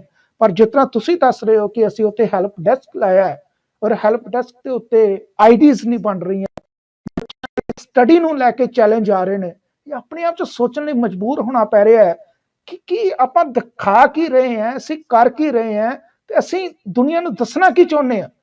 ਇਹਦੇ ਤੇ ਇਹ ਹੋ ਗਿਆ ਨਾ ਕਿ ਅਸੀਂ ਜਿਹੜੇ ਲੋਕ ਹੈ ਅਸੀਂ ਬਾਜ਼ ਨਹੀਂ ਹੁੰਦੇ ਕਿ ਆਪਣੀ ਸੈਲਫ ਪ੍ਰੇਜ਼ ਦੇ ਵਿੱਚ ਅਸੀਂ ਚਾਹ ਰਹੇ ਹਾਂ ਕਿ ਜ਼ਿੰਦਗੀਆਂ ਬਰਬਾਦ ਹੁੰਦੀਆਂ ਨੇ ਤੇ ਹੋ ਜਾਣ, ਪਰ ਜਿਹੜਾ ਤਗਮਾ ਦੇਣਾ ਹੈ ਉਹ ਮੇਰੇ ਸਿਰਫ ਜਿਹੜਾ ਹੈ ਛਾਤੀ ਦੇ ਉੱਤੇ ਲੱਗੇ, ਹੋਰ ਕਿਸੇ ਤੇ ਨਾ ਲੱਗੇ ਕਿ ਮੈਂ ਹੀ ਜੋ ਕੁਛ ਕੀਤਾ ਜੇ ਕੀਤਾ। ਉਹਦੇ ਵਿੱਚ ਇਹਨਾਂ ਲੋਕਾਂ ਦੇ ਕਿੰਨੇ ਸਾਲ ਬਰਬਾਦ ਹੋ ਗਏ ਨੇ। 2018 ਦੇ ਵਿੱਚ ਇਹਨਾਂ ਨੇ ਪਲਾਨ ਸ਼ੁਰੂ ਕੀਤਾ ਸੀ, ਉਸ ਤੋਂ ਬਾਅਦ ਹੌਲੀ ਅੱਜ ਕੱਢਦੇ ਆ, ਕੱਲ ਕੱਢਦੇ ਆ, ਪਰਸੋਂ ਕੱਢਦੇ ਆ, ਉਸ ਤੋਂ ਬਾਅਦ ਜਦੋਂ ਇੱਕਦਮ ਉੱਥੇ ਸਾਰਾ ਘਟਨਾਕ੍ਰਮ ਚੇਂਜ ਹੋ ਜਾਂਦਾ ਹੈ ਫਿਰ ਸਰਕਾਰਾਂ ਦੇ ਗਾੜੀ ਕਿ ਨਹੀਂ ਜੀ ਹੁਣ ਤਾਂ ਤੁਸੀਂ ਜਹਾਜ਼ ਭੇਜੋ। ਪਹਿਲਾਂ ਲੋਕੀ ਜਿਹੜੇ ਹੌਲੀ ਹੌਲੀ ਪਲਾਨ ਕਰ ਰਹੇ ਸਨ ਉਹਨਾਂ ਨੂੰ ਉੱਥੇ ਰੱਖਿਆ ਗਿਆ ਕਿ ਨਹੀਂ ਜੀ ਤੁਹਾਡੀ ਤਾਂ ਇੱਥੋਂ ਹੀ ਫਲਾਈਟ ਆਪਾਂ ਕਰਾ ਦੇਣੀ ਹੈ। ਮੈਂ ਬਾਰ-ਬਾਰ ਇਸ ਚੀਜ਼ ਉੱਤੇ ਇਸ ਕਰਕੇ ਜ਼ੋਰ ਦੇ ਰਿਹਾ ਕਿ ਇਹ ਇੱਕ ਹਿਊਮਨਟੇਰੀਅਨ ਇਸ਼ੂ ਹੈ। ਤੁਹਾਡੇ ਘਰ ਦੇ ਵਿੱਚ ਵਿਵਾਦ ਹੋਵੇਗਾ ਤੇ ਤੁਸੀਂ ਕਦੇ ਵੀ ਇੰਨਾ ਟਾਈਮ ਨਹੀਂ ਦਿਓਗੇ, ਪਰ ਇੱਥੇ ਤੁਸੀਂ ਸੈਂਕੜੇ ਜ਼ਿੰਦਗੀਆਂ ਜਿਹੜੀਆਂ ਨੇ ਉਹਨਾਂ ਨੂੰ ਸਿਰਫ ਤੇ ਸਿਰਫ ਆਪਣੀ ਸੈਲਫ ਪ੍ਰੇਜ਼ ਵਾਸਤੇ ਜਿਹੜਾ ਹੈ ਖਤਰੇ 'ਚ ਪਾ ਕੇ ਰੱਖ ਦਿੱਤਾ ਹੈ। ਇਹ ਲੋਕੀ ਅੱਜ ਤੋਂ 3 ਸਾਲ, ਅੱਜ ਤੇ ਇੱਕ ਮਿੰਟ ਕੀਮਤੀ ਹੁੰਦਾ ਹੈ। ਤੁਸੀਂ 3 ਸਾਲ ਜਿਹੜੇ ਲੋਕਾਂ ਨੂੰ ਜਿਹੜਾ ਇੱਕ ਜਗ੍ਹਾ ਤੇ ਬੰਨ ਕੇ ਰੱਖ ਦਿੱਤਾ, ਉਹਨਾਂ ਦੀ ਵੇਖੋ ਜ਼ਿੰਦਗੀਆਂ ਦੇ ਵਿੱਚ ਕਿੰਨਾ ਕੁ ਜਿਹੜਾ ਹੈ ਇੱਕ ਵਾਰੀ ਠਰਾ ਆ ਗਿਆ ਹੋਏਗਾ, ਕਿਸ ਤਰ੍ਹਾਂ ਹਾਲਾਤਾਂ ਦੇ ਵਿੱਚੋਂ ਨਿਕਲੇ ਹੋਣਗੇ। ਮੈਂ ਜ਼ਰੂਰ ਇੱਕ ਚੀਜ਼ ਪੁੱਛਣਾ ਚਾਹੁੰਦਾ ਕਿ ਸੁਖਿੰਦਰ ਜੀ ਮੈਨੂੰ ਜ਼ਰੂਰ ਦੱਸਣ ਦੀ ਕੋਸ਼ਿਸ਼ ਕਰਿਓ ਕਿ ਜਿਸ ਤਰ੍ਹਾਂ ਇਹ ਕਿਹਾ ਜਾ ਰਿਹਾ ਸੀ ਕਿ ਦਿੱਲੀ ਸਿੱਖ ਗੁਰਦੁਆਰਾ ਪ੍ਰਬੰਧਕ ਕਮੇਟੀ ਦੀਆਂ ਸਰਾਵਾਂ ਦੇ ਦਰਵਾਜ਼ੇ ਜਿਹੜੇ ਨੇ ਇਹਨਾਂ ਵਾਸਤੇ ਖੁੱਲ ਚੁੱਕੇ ਨੇ, ਸੈਨੀਟਾਈਜ਼ ਕਹਿੰਦੇ ਕੀਤਾ ਗਿਆ, ਨਵੀਆਂ ਚਾਦਰਾਂ ਜਿਹੜੀਆਂ ਵਿਛਾ ਦਿੱਤੀਆਂ ਗਈਆਂ ਨੇ, ਜਿਹੜੇ ਦਿੱਲੀ ਸਿੱਖ ਗੁਰਦੁਆਰਾ ਮੈਨੇਜਮੈਂਟ ਕਮੇਟੀ ਦੇ ਸਕੂਲ ਨੇ ਉੱਥੇ ਇਹਨਾਂ ਦੇ ਬੱਚਿਆਂ ਦੀ ਪੜ੍ਹਾਈ ਜਿਹੜੀ ਉਹ ਕੀਤੀ ਜਾਊਗੀ। ਇਹ ਤੁਹਾਡੀ ਤਾਂ ਉੱਥੇ ਜਿਸ ਤਰ੍ਹਾਂ ਤੁਹਾਡੇ ਕੋਲ ਪਲ ਪਲ ਦੀ ਰਿਪੋਰਟ ਹੈ ਉੱਥੇ, ਉਹ ਜ਼ਰੂਰ ਮਾੜਾ ਜਿਹਾ ਦੱਸਣ ਦੀ ਕੋਸ਼ਿਸ਼ ਕਰੋ ਕਿ ਕੀ ਇਫੈਕਟ ਕੀ ਨੇ ਉੱਥੋਂ ਦੇ। ਨਹੀਂ ਜੀ, ਉੱਥੇ ਦਿੱਲੀ ਵਿੱਚ ਆਪਣਾ ਯੂਨਾਈਟਿਡ ਸਿੱਖਸ ਦੇ ਸਾਡੇ ਵੋਲੰਟੀਅਰ ਬਹੁਤ ਸਾਡਾ ਸਟਰੋਂਗ ਸੈਟਅਪ ਹੈ।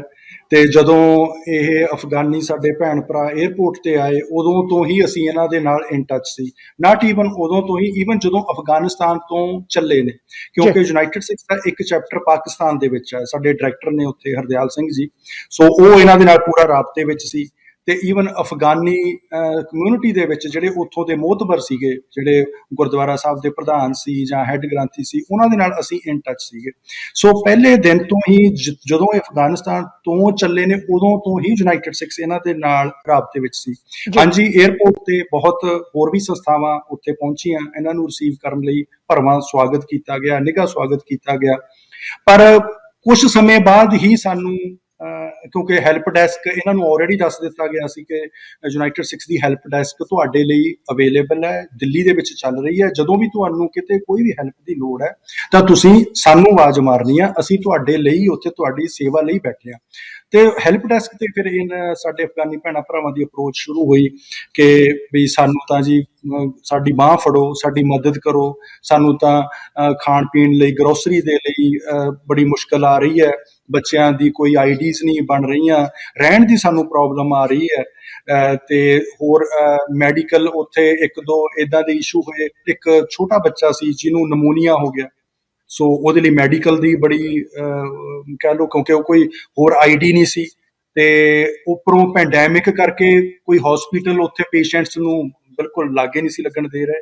ਸੋ ਬੜੀ ਮੁਸ਼ਕਲ ਦੇ ਨਾਲ ਉਹ ਬੱਚੇ ਦੀ ਜਾਨ ਯੂਨਾਈਟਿਡ ਸਿੱਖਸ ਨੇ ਸਾਰੇ ਆਪਣੇ ਕਹਿ ਲਓ ਵੀ ਡੋਨਰ ਭੈਣਾਂ ਭਰਾਵਾਂ ਦੀ ਮਦਦ ਨਾਲ ਬਚਾਈ ਜੀ। ਸੋ ਇਸ ਤਰੀਕੇ ਦੇ ਨਾਲ, ਜਿੱਦਾਂ ਮਨੀਸ਼ ਜੀ ਪਹਿਲਾਂ ਤੁਸੀਂ ਥੋੜਾ ਮੈਂਸ਼ਨ ਕੀਤਾ ਕਿ ਗੱਲਾਂ ਬਾਤਾਂ ਬਹੁਤ ਹੋਈਆਂ, ਪਰ ਸਹੀ ਤੌਰ ਤੇ ਇਹਨਾਂ ਭੈਣ ਭਰਾਵਾਂ ਦੀ ਬਾਂਹ ਫੜਨ ਦੇ ਵਿੱਚ ਕਾਫੀ ਕਹਿ ਲਓ ਵੀ ਪਿੱਛੇ ਰਹਿ ਗਏ। ਸੋ ਤਾਂ ਫਿਰ ਯੂਨਾਈਟਿਡ ਸਿੱਖਸ ਨੇ ਅੱਗੇ ਹੋ ਕੇ, ਕਿਉਂਕਿ ਸਾਡਾ ਤਾਂ ਪਹਿਲਾਂ ਹੀ ਉੱਥੇ ਸੈਟਅਪ ਸੀ, ਸੋ ਫਿਰ ਇਹਨਾਂ ਦੀ ਆਪਾਂ ਬਾਂਹ ਫੜੀ ਤੇ ਇਹਨਾਂ ਦੀ ਮਦਦ ਦੇ ਲਈ ਆਪਾਂ ਇਹਨਾਂ ਦੇ ਤਨ ਮਨ ਧਨ ਦੇ ਨਾਲ ਇਹਨਾਂ ਦੀ ਮਦਦ ਲਈ ਇਹਨਾਂ ਨੇ ਮੋਢਾ ਨਾਲ ਮੋਢਾ ਲਾ ਕੇ ਯੂਨਾਈਟਿਡ ਸਿੱਖਸ ਖੜੀ। ਸੁਖਵਿੰਦਰ ਜੀ, ਤੁਸੀਂ ਮੈਂਸ਼ਨ ਕੀਤਾ ਕਿ ਜਿਸ ਤਰ੍ਹਾਂ ਦੋ ਲੋਕ ਜਿਹੜੇ ਨੇ ਇੱਕ ਐਜ਼ ਅ ਟੈਸਟ ਦੇ ਤੌਰ ਤੇ ਇੱਥੇ ਆਏ ਨੇ ਕਿ ਕਿੰਨਾ ਕਿ ਇਹਨਾਂ ਨੂੰ ਜਿਹੜਾ ਸਰਵਾਈਵਲ ਚ ਜਿਹੜੀ ਮੁਸ਼ਕਲ ਹੁੰਦੀ ਹੈ, ਸਰਕਾਰ ਕਿਸ ਤਰੀਕੇ ਨਾਲ ਰਿਐਕਟ ਕਰਦੀ ਹੈ, ਕਿਉਂਕਿ ਆਪਣੇ ਆਪ ਚ ਬਗਾਨਾ ਮੁਲਕ ਹੈ, ਬਗਾਨਾ ਮੁਲਕ ਜਿਹੜਾ ਕਿੰਨੀ ਕੁ ਜਿਹੜੀ ਰਿਸਪੈਕਟ ਦਿੰਦਾ, ਇਹਨਾਂ ਨੂੰ ਕਿਸ ਤਰੀਕੇ ਨਾਲ ਜਿਹੜਾ ਇਹਨਾਂ ਨਾਲ ਟਰੀਟ ਕਰਦਾ, ਇਹ ਠੀਕ ਹੈ ਆਪਣੇ ਆਪ ਚ ਚੰਗਾ ਹੈ ਕਿ ਸਾਰੇ ਲਿਆ ਕੇ ਇੱਥੇ ਬਿਠਾ ਕੇ ਫਿਰ ਕੱਢਣ ਨਾਲੋਂ ਚੰਗਾ ਹੈ ਕਿ ਹੌਲੀ ਹੌਲੀ ਜਿਹੜਾ ਕੀਤਾ ਜਾਵੇ। ਪਰ ਮੈਂ ਤੁਹਾਡੀ ਬਹੁਤ ਸਾਰੀ ਜਿਹੜੀਆਂ ਈਮੇਲਸ ਵੀ ਫੋਲੋ ਕਰ ਰਿਹਾ ਸੀ, ਬਹੁਤ ਸਾਰਾ ਜਿਹੜਾ ਤੁਹਾਡਾ ਸੋਸ਼ਲ ਮੀਡੀਆ, ਤੁਸੀਂ ਵੀ ਲੋਕਾਂ ਕੋਲੋਂ ਡਿਮਾਂਡ ਕੀਤੀ ਹੈ ਕਿ ਸਾਡੀ ਜਿਹੜੀ ਹੈ ਇਸ ਕਾਰਜ ਦੇ ਵਿੱਚ ਜਿਹੜੀ ਹੈ ਸਪੋਰਟ ਕੀਤੀ ਜਾਵੇ। ਪਰ ਜਿਸ ਤਰ੍ਹਾਂ ਤੁਸੀਂ ਕਹਿੰਦੇ ਕਿ ਤੁਸੀਂ ਸ਼ੁਰੂਆਤ ਤੋਂ ਹੀ ਇਸ ਪੂਰੇ ਪ੍ਰੋਸੈਸ ਦੇ ਨਾਲ ਲਿੰਕ ਹੋ, ਕਿ ਕੀ ਤੁਸੀਂ ਉਹਨਾਂ ਲੋਕਾਂ ਨੂੰ, ਨਿੱਜੀ ਲੋਕਾਂ ਨੂੰ ਜਾਂ ਨਿੱਜੀ ਸੰਸਥਾਵਾਂ ਨੂੰ ਅਪਰੋਚ ਕੀਤਾ ਕਿ ਭਾਈ ਤੁਸੀਂ ਸਮੇਂ-ਸਮੇਂ ਦੇ ਉੱਤੇ ਫੰਡਿੰਗ ਕੀਤੀ ਸੀ, ਉਮੀਦ ਹੈ ਕਿ ਤੁਹਾਡੇ ਕੋਲ $2-3 ਲੱਖ ਪਿਆ ਹੋਣਾ ਹੈ, ਤੇ ਹੁਣ ਅਸੀਂ ਜਿਹੜਾ ਇਹਨਾਂ ਦੇ ਵੀਜ਼ੇ ਜਿਹੜੇ ਨੇ ਅਸਾਈਲਮ ਇਹਨਾਂ ਨੂੰ ਦਵਾਤੀ ਹੈ, 139 ਲੋਕ ਹੋਰ ਨੇ, ਤੇ ਤੁਸੀਂ ਘੱਟ ਤੋਂ ਘੱਟ ਉਹਦੇ 'ਚ ਥੋੜਾ ਯੋਗਦਾਨ ਪਾਓ ਤਾਂ ਜੋ ਅਸੀਂ ਇਹਨਾਂ ਨੂੰ ਇੱਥੇ ਲੈ ਕੇ ਆ ਸਕੀਏ। ਕਿਸੇ ਤਰੀਕੇ ਤੇ ਤੁਸੀਂ ਉਹਨਾਂ ਨੂੰ ਕਾਲ ਕੀਤੀ ਹੈ? ਨਹੀਂ ਜੀ, ਕਿਉਂਕਿ ਅਜੇ ਜਿਸ ਤਰ੍ਹਾਂ ਆਪਣਾ ਪਾਇਲਟ ਪ੍ਰੋਜੈਕਟ ਤੇ ਇਹ 2 ਪਰਿਵਾਰ ਪਹੁੰਚੇ ਨੇ, ਮੈਂ ਥੋੜਾ ਜਿਹਾ ਕਰੈਕਟ ਕਰ ਦਵਾਂ ਜੀ, 2 ਪਰਿਵਾਰ ਨੇ, ਟੋਟਲ 8 ਮੈਂਬਰ ਨੇ। ਜਿਹੜੇ ਤਲਵਿੰਦਰ ਜੀ ਨੇ, ਉਹਨਾਂ ਦੇ ਪਰਿਵਾਰ ਦੇ ਵਿੱਚ ਉਹਨਾਂ ਦੇ 3 ਬੱਚੇ ਨੇ ਤੇ 2 ਆਪ ਨੇ, ਹਸਬੈਂਡ ਵਾਈਫ, ਸੋ 5 ਜਣੇ। ਤੇ ਰਾਮ ਜੀ ਦੇ ਪਰਿਵਾਰ ਦੇ ਵਿੱਚ 1 ਬੇਟੀ ਆ ਉਹਨਾਂ ਦੀ, ਸੋ 2 ਉਹ ਹਸਬੈਂਡ ਵਾਈਫ ਨੇ, ਸੋ ਟੋਟਲ 8 ਜਣੇ ਨੇ। ਸੋ ਇਹ ਕਿਉਂਕਿ ਪਹਿਲਾਂ ਸਾਨੂੰ ਵੀ ਇਸ ਤਰ੍ਹਾਂ ਦਾ ਰਿਫਿਊਜੀ ਬੇਸ ਤੇ ਕਿਸੇ ਨੂੰ ਇਸ ਤਰੀਕੇ ਦੇ ਨਾਲ ਲੈ ਕੇ ਆਉਣਾ, ਇੱਕ ਫੈਮਿਲੀ ਆਪਾਂ ਲੈ ਕੇ ਆਂਦੀ ਸੀ ਕੈਨੇਡਾ ਦੇ ਵਿੱਚ, ਉਹ ਵੀ ਅਫਗਾਨਿਸਤਾਨ ਤੋਂ, ਉਹਨਾਂ ਦਾ ਪਰਿਵਾਰ ਦੇ ਵਿੱਚ ਜੋ ਮੇਲ ਸੀ ਉਹਨਾਂ ਦਾ ਕਿਡਨੈਪ ਕਰਕੇ ਸਿਰ ਕਲਮ ਕਰ ਦਿੱਤਾ ਗਿਆ ਸੀ, ਤੇ ਪਰਿਵਾਰ ਦੇ ਵਿੱਚ 1 ਬੇਟੀ ਤੇ ਉਹ ਮਦਰ ਰਹਿ ਗਏ ਸੀ। ਸੋ ਉਹਨਾਂ ਨੂੰ ਫਿਰ ਆਪਾਂ ਤਕਰੀਬਨ 2010 ਦੀ ਗੱਲ ਆ ਜੀ, ਇਹ ਕੈਨੇਡੀਅਨ ਗੌਰਮੈਂਟ ਨੂੰ ਅਪਰੋਚ ਕੀਤਾ, ਤੇ ਕੈਨੇਡੀਅਨ ਗੌਰਮੈਂਟ ਉਸ ਪਰਿਵਾਰ ਨੂੰ, ਉਸ ਸਾਡੀ ਭੈਣ ਨੂੰ ਤੇ ਉਹਦੀ ਬੇਟੀ ਨੂੰ ਉਹ ਕੈਨੇਡਾ ਦੇ ਵਿੱਚ ਲੈ ਕੇ ਆਏ ਸੀ। ਸੋ ਉਹ ਸਾਡਾ ਇੱਕ ਐਕਸਪੀਰੀਅੰਸ ਸੀ ਕਿ ਹਾਂਜੀ ਇਸ ਤਰੀਕੇ ਦੇ ਨਾਲ ਵੀ ਆਪਾਂ ਰਿਫਿਊਜੀ ਲਿਆ ਸਕਦੇ ਹਾਂ, ਪਰ ਇੰਨੀ ਵੱਡੀ ਤਾਦਾਦ ਦੇ ਵਿੱਚ ਕਿਸੇ ਨੂੰ ਵੀਜ਼ਾ ਦਿਵਾਉਣਾ, ਸੋ ਸਾਡੇ ਲਈ ਪਹਿਲਾ ਐਕਸਪੀਰੀਅੰਸ ਸੀ। ਉਹ ਅਸੀਂ ਵੀ ਟਰਾਈ ਕਰਨਾ ਚਾਹੁੰਦੇ ਸੀ, ਕਿਉਂਕਿ ਜਿਸ ਤਰ੍ਹਾਂ ਆਪਾਂ ਦੇਖਿਆ ਕਿ ਪਹਿਲਾਂ ਬੜੇ ਵਾਅਦੇ ਕੀਤੇ ਗਏ, ਬੜੇ ਲਾਰੇ ਲੱਪੇ ਵੀ ਲਾਏ ਗਏ, ਸੋ ਅਸੀਂ ਨਹੀਂ ਸੀ ਚਾਹੁੰਦੇ ਕਿ ਅਸੀਂ ਪਹਿਲਾਂ ਹੀ ਕੋਈ ਇੰਨੀ ਵੱਡੀ ਇਹਨਾਂ ਦੇ ਨਾਲ ਕੋਈ ਕਮਿਟਮੈਂਟ ਕਰ ਲਈਏ ਤੇ ਮੁੜ ਕੇ ਸਾਥੋਂ ਡਿਲੀਵਰ ਨਾ ਹੋਵੇ। ਸੋ ਅਸੀਂ ਉਹ 5 ਜਣਿਆਂ ਦਾ ਅਸੀਂ ਪਹਿਲਾਂ ਮੈਕਸੀਕੋ ਗਵਰਨਮੈਂਟ ਨੂੰ ਰਿਕੁਐਸਟ ਕੀਤੀ ਕਿ ਟਰਾਇਲ ਬੇਸ ਤੇ ਪਾਇਲਟ ਪ੍ਰੋਜੈਕਟ ਦੇ ਤੌਰ ਤੇ ਅਸੀਂ 5 ਪਰਿਵਾਰਾਂ ਨੂੰ ਲੈ ਕੇ ਆ ਰਹੇ ਹਾਂ। ਸੋ ਉਹਦੇ ਵਿੱਚ ਫਿਰ ਅਸੀਂ ਦੇਖਦੇ ਹਾਂ ਵੀ ਉਹ ਕਿਸ ਤਰ੍ਹਾਂ ਸਾਰਾ ਪ੍ਰੋਸੈਸ ਚੱਲਦਾ। ਜਦੋਂ 5 ਦੇ ਵਿੱਚੋਂ ਉਹ 2 ਜਦੋਂ ਪਰਿਵਾਰ ਇੱਥੇ ਪਹੁੰਚੇ ਨੇ, ਤੁਸੀਂ ਇਹ ਦੇਖ ਲਓ ਵੀ ਕਿਉਂਕਿ ਡਾਇਰੈਕਟ ਫਲਾਈਟ ਨਹੀਂ ਸੀ, ਇਹ ਫਲਾਈਟ ਦੀ ਆਬੂ ਧਾਬੀ ਦੇ ਵਿੱਚ ਸਟੇ ਸੀ, ਤੇ ਦੁਬਈ ਦੇ ਵਿੱਚ ਸਟੇ ਸੀ। ਸੋ ਜਿੱਥੇ ਵੀ ਸਟੇ ਹੋਈ ਹੈ ਉੱਥੇ ਮੈਕਸੀਕੋ ਗਵਰਨਮੈਂਟ ਦੇ ਅਫੀਸ਼ੀਅਲਸ ਸਪੈਸ਼ਲ ਤੌਰ ਤੇ 에ਅਰਪੋਰਟ ਤੇ ਇਹਨਾਂ ਨੂੰ ਰਿਸੀਵ ਕਰਨ ਲਈ ਪਹੁੰਚਦੇ ਸੀ ਤੇ ਇਹਨਾਂ ਨਾਲ ਗੱਲਬਾਤ ਕਰਦੇ ਸੀ, ਇਹਨਾਂ ਨੂੰ ਪੁੱਛਦੇ ਸੀ ਤੁਹਾਨੂੰ ਕੋਈ ਪ੍ਰੋਬਲਮ ਤਾਂ ਨਹੀਂ, ਕੋਈ ਹੈਲਪ ਦੀ ਲੋੜ ਆ ਤਾਂ ਸਾਨੂੰ ਦੱਸੋ। ਸੋ ਇੰਨਾ ਅਸੀਂ ਵੀ ਬੜੇ ਜਿੱਦਾਂ ਕਹਿ ਲਓ ਵੀ ਸਰਪ੍ਰਾਈਜ਼ ਆ ਕਿ ਮੈਕਸੀਕੋ ਗਵਰਨਮੈਂਟ ਨੇ ਸਿੱਖ ਕੌਮ ਦੀ ਬੜੇ ਧਿਆਨ ਨਾਲ ਤੇ ਬੜੀ ਅੱਗੇ ਹੋ ਕੇ ਬਾਂਹ ਫੜੀ ਹੈ ਤੇ ਬੜੀ ਵੱਡੀ ਸਪੋਰਟ ਕੀਤੀ ਹੈ ਜੀ, ਜਿਹੜੀ ਕਿ ਇੱਕ ਬੜੀ ਕਹਿ ਲਓ ਵੀ ਉਹਨਾਂ ਦਾ ਧੰਨਵਾਦ ਵੀ ਹੈ। ਤੇ ਹੁਣ ਵੀ ਉਹਨਾਂ ਨੇ ਪੂਰਾ ਉਹਨਾਂ ਨੂੰ ਇਨ ਟੱਚ ਦੇ ਵਿੱਚ ਨੇ ਜੋ ਸਾਡੇ ਉੱਥੇ ਯੂਨਾਈਟਿਡ ਸਿਕਸ ਦੇ ਵਲੰਟੀਅਰਸ ਨੇ ਮੈਕਸੀਕੋ ਦੇ ਵਿੱਚ, ਕਿਉਂਕਿ ਅੱਜ ਉੱਥੇ ਸੋਮਵਾਰ ਹੋ ਗਿਆ ਤੇ ਕਿਉਂਕਿ ਵੀਕਐਂਡ ਤੇ ਹੀ ਇਹ ਪਹੁੰਚੇ ਨੇ, ਸੋ ਆਫਿਸ ਵਗੈਰਾ ਖੁੱਲ ਜਾਣੇ ਨੇ ਤੇ ਉਹਨਾਂ ਨੇ ਪੂਰਾ ਸਾਨੂੰ ਸਹਿਯੋਗ ਦੇਣ ਦਾ ਵਾਅਦਾ ਕੀਤਾ ਕਿ ਇਹਨਾਂ ਨੂੰ ਦੀ ਪੂਰੀ ਸੈਟਲਮੈਂਟ ਦੇ ਵਿੱਚ ਇਹਨਾਂ ਦੇ ਪਰਿਵਾਰਾਂ ਦੀ ਹਰ ਤਰੀਕੇ ਦੇ ਨਾਲ ਉੱਥੇ ਮੈਕਸੀਕੋ ਗਵਰਨਮੈਂਟ ਵੱਲੋਂ ਮਦਦ ਕੀਤੀ ਜਾਊਗੀ। ਠੀਕ ਹੈ। ਪਰ ਮੇਰਾ ਜਿਹੜਾ ਮੇਨ ਸਵਾਲ ਸੀ ਕਿ ਜਿਹੜੀਆਂ ਵੀ ਜਥੇਬੰਦੀਆਂ ਨੇ, ਕੀ ਤੁਸੀਂ ਉਹਨਾਂ ਨੂੰ ਕੋਈ ਸੱਦਾ ਦਿੱਤਾ ਹੈ ਕਿ ਲੈਟਸ ਹੈਵ ਅ ਮੀਟਿੰਗ, ਆਪਾਂ ਮੀਟਿੰਗ ਕਰੀਏ ਤੇ ਤੁਸੀਂ ਵੀ ਅਗਰ ਕੁਝ ਕਰ ਸਕਦੇ ਹੋ ਜਾਂ ਜਿਹੜਾ ਵੀ ਤੁਹਾਡੇ ਕੋਲ ਕੋਈ ਫੰਡਿੰਗ ਇਕੱਠੀ ਹੋਈ ਹੈ, ਜੇ ਆਪਾਂ ਮੰਨ ਲਈਏ ਕਿ ਇੰਡੀਆ ਦੇ ਨਾਮ ਦੇ ਉੱਤੇ ਇਕੱਠੀ ਕੀਤੀ ਗਈ ਸੀ ਕਿ ਅਸੀਂ ਉੱਥੇ ਸਕੂਲ ਬਣਾ ਕੇ ਦੇਣਾ ਹੈ, ਇੰਨੇ ਘਰ ਬਣਾ ਕੇ ਦੇਣੇ ਨੇ, ਇੰਨੀ ਉੱਥੇ ਉਹਨੇ ਗਰੋਸਰੀ ਲੈ ਕੇ ਦੇਣੀ ਹੈ, ਇੰਨਾ ਉਹਨਾਂ ਦੀ ਸਟੱਡੀ ਦੇ ਉੱਤੇ ਖਰਚਾ ਕਰਨਾ ਹੈ, ਕਿ ਜੇ ਉੱਥੇ ਨਹੀਂ ਹੋਇਆ ਤਾਂ ਲੈਟਸ ਇੱਥੇ ਆਪਾਂ ਇਨਵੈਸਟ ਕਰ ਲਈਏ। ਨਹੀਂ ਜੀ, ਬਿਲਕੁਲ। ਹੁਣ ਅਸੀਂ ਕਿਉਂਕਿ ਸਾਡਾ ਸਕਸੈਸਫੁਲੀ ਜਿੱਦਾਂ ਦੱਸਿਆ ਵੀ ਪਾਇਲਟ ਪ੍ਰੋਜੈਕਟ ਸੀ, ਹੁਣ ਪਹੁੰਚ ਗਿਆ ਜੀ। ਹੁਣ ਅਸੀਂ ਡੈਫੀਨੇਟਲੀ ਸਾਰੀਆਂ ਸੰਸਥਾਵਾਂ ਨੂੰ ਅਪਰੋਚ ਕਰਾਂਗੇ, ਉਹਨਾਂ ਦੇ ਨਾਲ ਮੀਟਿੰਗਸ ਕਰਾਂਗੇ, ਉਹਨਾਂ ਨੂੰ ਰਿਕੁਐਸਟ ਕਰਾਂਗੇ ਕਿ ਦੇਖੋ ਆਪਣਾ ਮੁੱਦਾ ਤਾਂ ਗੋਲ ਤਾਂ ਆਪਣਾ ਅਫਗਾਨੀ ਮਾਈਨੋਰਟੀਜ਼ ਦੀ ਮਦਦ ਕਰਨਾ ਜੀ। ਹੁਣ ਜੇ ਇਸ ਤਰੀਕੇ ਨਾਲ ਉਹਨਾਂ ਦੀ ਮਦਦ ਹੋ ਰਹੀ ਹੈ ਤਾਂ ਆਓ ਆਪਾਂ ਰਲ ਮਿਲ ਕੇ ਤੇ ਇਹਨਾਂ ਭੈਣਾਂ ਭਰਾਵਾਂ ਦੀ ਬਾਂਹ ਫੜੀਏ ਤੇ ਜਿੰਨਾ ਵੀ ਵੱਧ ਤੋਂ ਵੱਧ ਹੋ ਸਕਦਾ ਇਹਨਾਂ ਦੀ ਮਦਦ ਕਰੀਏ। ਬਿਲਕੁਲ, ਬਹੁਤ ਵਧੀਆ। ਜਾਂਦੇ ਜਾਂਦੇ ਤੁਸੀਂ ਸਾਡੇ ਦਰਸ਼ਕਾਂ ਨੂੰ ਕੀ ਅਪੀਲ ਕਰਨਾ ਚਾਹੋਗੇ? ਮੈਂ ਸਾਰੇ ਦਰਸ਼ਕਾਂ ਨੂੰ ਇਹੀ ਅਪੀਲ ਕਰਨੀ ਚਾਹੁੰਦਾ ਕਿ ਜਿਹੜੇ ਇਦਾਂ ਦੀਆਂ ਐਫਰਟਸ ਨੇ ਕਿਸੇ ਨੂੰ ਮਾਈਗ੍ਰੇਟ ਕਰਵਾ ਕੇ ਕਹਿ ਲਓ ਦੂਸਰੇ ਕੰਟਰੀ ਦੇ ਵਿੱਚ ਸੈਟਲ ਕਰਨਾ, ਲੈ ਕੇ ਆਉਣਾ, ਹਰ ਇੱਕ ਚੀਜ਼ ਦੇ ਵਿੱਚ ਬਹੁਤ ਸਾਰੇ ਖਰਚੇ ਇਨਵੋਲਵ ਹੁੰਦੇ ਨੇ। ਸੋ ਅਸੀਂ ਬੇਨਤੀ ਕਰਦੇ ਹਾਂ ਜੇ ਤੁਸੀਂ ਕਿਸੇ ਪਰਿਵਾਰ ਨੂੰ ਉਹਨਾਂ ਦਾ 에ਅਰ ਫੇਅਰ ਸਪਾਂਸਰ ਕਰਨਾ ਚਾਹੁੰਦੇ ਹੋ, ਤੁਸੀਂ 에ਅਰ ਫੇਅਰ ਸਪਾਂਸਰ ਕਰ ਕਿਸੇ ਤਰੀਕੇ ਦੇ ਨਾਲ ਵੀ ਉਹਨਾਂ ਦੀ ਮਦਦ ਕਰਨੀ ਚਾਹੋ ਤਾਂ ਤੁਸੀਂ ਯੂਨਾਈਟਿਡ ਸਿਕਸ ਨੂੰ ਅਪਰੋਚ ਕਰ ਸਕਦੇ ਹੋ। ਸਾਡੇ ਸੋਸ਼ਲ ਮੀਡੀਆਜ਼ ਨੂੰ ਜਿਹੜੇ ਪਲੇਟਫਾਰਮ ਨੇ ਫੇਸਬੁੱਕ, ਟਵਿੱਟਰ, ਇੰਸਟਾਗ੍ਰਾਮ, ਉਹਦੇ ਤੇ ਫਾਲੋ ਕਰ ਸਕਦੇ ਹੋ ਤੇ ਯੂਨਾਈਟਿਡ ਸਿਕਸ ਨੂੰ ਤੁਸੀਂ ਜੁਆਇਨ ਕਰ ਸਕਦੇ ਹੋ। ਸਾਨੂੰ ਵੋਲੰਟੀਅਰਸ ਦੀ ਲੋੜ ਹੈ। ਸੋ ਜਿੰਨਾ ਵੀ ਵੱਧ ਤੋਂ ਵੱਧ ਆਪਾਂ ਇਸ ਤਰੀਕੇ ਦੇ ਨਾਲ ਮਾਈਨੋਰਟੀਜ਼ ਦੀ ਜਾਂ ਜਿੰਨੇ ਵੀ ਲੋੜਵੰਦ ਨੇ ਉਹਨਾਂ ਦੀ ਆਪਾਂ ਮਦਦ ਕਰ ਸਕੀਏ ਉਨੀ ਘੱਟ ਹੈ, ਕਿਉਂਕਿ ਯੂਨਾਈਟਿਡ ਸਿਕਸ ਯੂਨਾਈਟਿਡ ਨੇਸ਼ਨਸ ਦੇ ਨਾਲ ਐਫੀਲੀਏਟਡ ਹੈ। ਸੋ 11 ਕੰਟਰੀਜ਼ ਦੇ ਵਿੱਚ ਯੂਨਾਈਟਿਡ ਸਿਕਸ ਰਜਿਸਟਰਡ ਹੈ ਐਜ਼ ਏ NGO।